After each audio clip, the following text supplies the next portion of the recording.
कॅक्टिस फाउंडेशनच्या वतीनं बाल लैंगिक शोषणाविरोधात सोलापूर चुप्पी तोडो या वॉकेथॉनचं आयोजन करण्यात आलं होतं।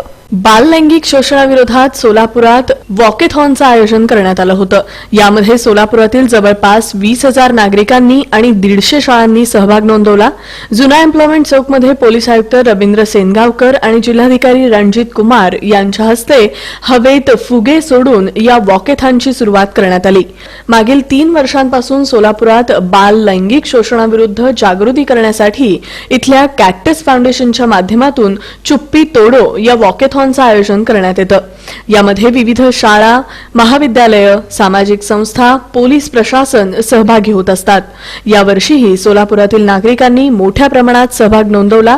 आपल्या होणाऱ्या शोषणाची जाणीव मुलांना व्हावी यासाठी जनजागृती म्हणून कॅक्टस फाउंडेशन संस्था काम करत आहे। याबद्दलची अधिक माहिती कॅक्टस फाउंडेशनच्या प्रमुख नुसरत खान यांनी दिली। बाल लैंगिक शोषण बद्दल जे मौन लोक धरतात ते चुप्पी तोडण्यासाठी ही रॅलीचं आपण आयोजन केलं होतं। हा रॅलीचं दुसरं वर्ष आहे।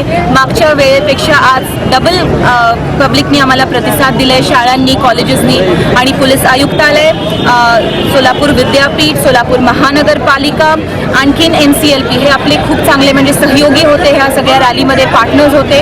आमच्या टीमनी खूप मेहनत केलेली आहे, खूप मनाने काम करतोय आणि आमची एकच विनंती आहे की पूर्ण देशाभरामध्ये बाल लैंगिक शोषणाविरुद्ध खूप काम व्हायला पण पाहिजे आणि लोकांनी बोलायला पाहिजे।